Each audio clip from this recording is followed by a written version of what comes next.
안녕하세요. 건강한 무료채굴 사랑 한빠입니다. 4월 7일날 변경된 메인 화면에 KYC에 관한 FAQ가 나왔는데요. 별 내용 아니겠거니 하고 읽어보다가 저도 몰랐던 내용들을 이렇게 접하게 되면서 여러분께 공유드리고자 영상을 촬영하게 되었습니다. 우선 저 같은 경우에는 약 3주 전에 KYC 신청을 할 수 있게 되어서 신청을 했고 현재는 임시 승인 상태입니다. 처음에는 임시 승인이라는 것도 모르고 KYC가 통과됐나 보다 하고 굉장히 좋아했어요. 그래서 마이그레이션 신청도 완료하고 지갑으로 들어오기만 기다리고 있었는데요. 근본에 공지된 FAQ 내용을 보니까 또 기다림이 필요하겠구나 라는 생각이 들었습니다. 제가 이 글을 읽으면서 핵심 내용만 좀 짚어보도록 할게요. 네, 첫 번째는 여전히 KYC가 랜덤으로 선택되어서 지정되는가에 대한 부분인데요. 좀 깜짝 놀랐어요. 우선은 아니요. 아래 두 가지 경우를 제외하고 모든 사용자가 파이 브라우저를 통해서 KYC를 시작할 수 있어야 한대요. 그러면 아래에 소개될 두 가지를 제외한 경우 모든 분이 KYC 신청을 할 수 있어야 하는 거죠. 이젠 모든 분들이 신청할 수 있게 되었다. 아래 나온 내용을 좀 볼게요. 계정을 새로 생성하고 30일 동안은 할 수 없다. 그러면 30일이 지나면 신청할 수 있어야 한다. 라는 거고, 두 번째, 알고리즘에 의해 걸러진 가짜 계정 또는 위반 사항이 있는 계정일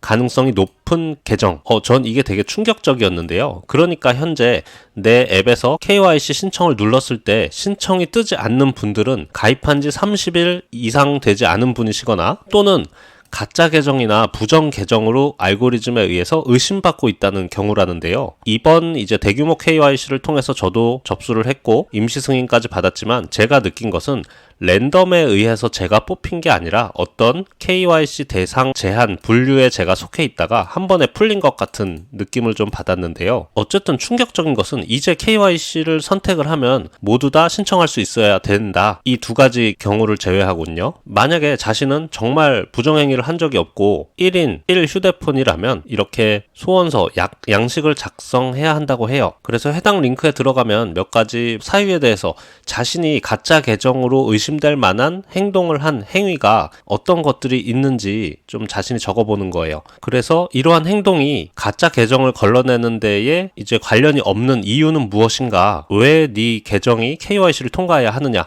이 정도 질문이면 상당히 난감한 질문인데요. 행여 자신의 핸드폰에서 다른 사람의 계정을 로그인했다든지 어떤 알고리즘에 부적합 판단을 했을 행위를 했다면 상세 사유를 적고 그럼에도 불구하고 왜 네가 KYC를 받아야 하냐에 대해서 해명을 해야 되는 양식이라 상당히 적기 난해한 것 같습니다. 두 번째는 이제 KYC에 선택이 되면은 파이 앱을 열었을 때 KYC 신청하세요 알람이 뜹니까? 라는 건데 이제는 그렇지 않고 파이 브라우저 내에서 KYC 항목에 들어가서 자격을 직접 확인해야 한대요. 예전처럼 기다릴 게 아니고 가서 눌러봐야 한다. 이런 내용이었고요. 3번도 마찬가지로 파이 브라우저에서 KYC 들어가서 직접 자격 확인을 해라. 자, 저에게 해당되는 내용이기도 한데요. KYC의 임시 승인 이게 무슨 뜻이냐? 통과하려면 어떻게 해야 되냐? 얼마나 걸리냐?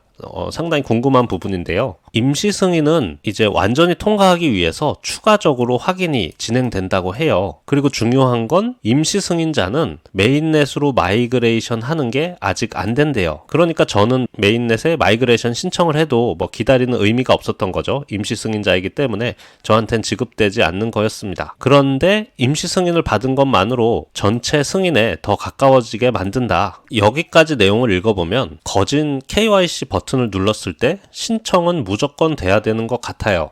임시 승인 프로그램의 목적이 네트워크의 어떤 무결성을 보장하고 가짜 봇 계정을 방지하기 위함이라고 했으니까 첫 번째 통과가 되지 않은 것은 비교적 엄격한 기준에 제외를 하지 않았나 이렇게 좀 생각이 듭니다. 그래서 임시 승인의 경우에는 최종 통과까지 얼마나 걸리냐?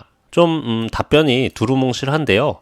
사례별로 다르고 검증의 범위와 유형에 따라 다르기 때문에 언제 될지 답변은 없는 상태인데요. 23년 2분기 그러니까 4, 5, 6 우선순위 중 하나가 이러한 추가 확인을 반복하고 적용하는 것이라고 합니다. 벌써 대규모 KYC가 작년 22년 거진 3월부터 이제 딱 발표를 했던 것 같은데요. 상당히 시일이 흐르는 게 약간은 지치게 만드는 것 같긴 합니다. KYC 이번에 뜬 것도 임시 승인이라니. KYC 상태가 임시 승인 경우에는 마이그레이션 아까 얘기했던 완전히 통과해야 메인넷으로 파이코인을 이체해준다 이런 내용이었고요. KYC 결과 어떤 화면을 볼 수 있나요? 이것은 큰 의미 없는 내용 같습니다. 검토 진행 중 임시 승인 화면을 볼 수 있고 또 완전히 통과한 유저들은 KYC 통과 화면이 볼 수 있다. 이 8번 내용도 KYC 신청서는 모든 것이 올바르게 제출되었고 어떤 이름 변경이 없는 경우에 15분 내에 승인될 수 있다. 아직도 그러냐? 네, 맞다. 인간 유효성 검사기가 풍부한 경우에는 여전히 빨리 될 수 있다라는 얘기. 그래서 추가적으로 올해 2분기에 이름 변경을 검토할 수 있을 것이다. 라는 내용이 있습니다. KYC는 아직도 파이 네트워크에서 해결해야 할 큰 중요 이슈 중에 하나다. 이렇게 좀 정리가 되고요. KYC를 해야 하는 이유는 당연한 얘기고요. 1인 1계정. 이 파이 네트워크에서 현재 KYC를 진행하는 속도는 상당히 더디게 느껴져요. 하지만 그만큼 어떤 공평한 분배라든지 가짜 계정 방지에 많은 힘을 쏟고 있는 것으로 보여집니다. 임시 승인 유저는 또 어떠한 것을 추가로 확인받아야 하는지 또 궁금해지는 부분이고요. 나는 아예 KYC가 안 되는 아래 두 가지 조건, 30일 미만 계정 또는 부정 계정 의심자인데 그것을 소명해야 하는 이 상황이 상당히 어려움으로 다가올 수도 있겠습니다.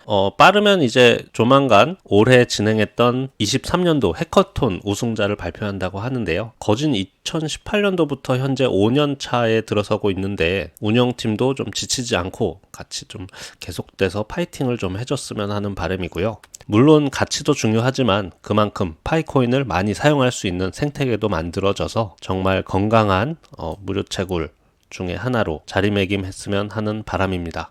4,500만 유저라고 치면 KYC 제재 대상 인원도 상당할 거라고 생각이 드는데요. 파이팀에서 해당 소명서를 처리하는데도 굉장한 시일이 요구될 것 같은데요. 어쨌든 이번 이렇게 공지가 나옴으로써 실제로 KYC를 눌렀는데 KYC 진행이 안 되신 분들은 하기 양식에 제가 그 더보기란에 좀 남겨놓을게요. 꼭 접수하셔서 원만히 해결되시기를 바랍니다. 임시 승인이라 하여도 시간이 지나면 또 해결이 될 수 있는 부분이라는 또 생각이 들어서 크게 문제는 안 될 것 같아 보입니다. 그래서 오늘 이러한 내용 여러분께 공유드리고 긴 시간 시청해 주셔서 감사 인사드립니다. 행복한 하루 보내세요. 고맙습니다.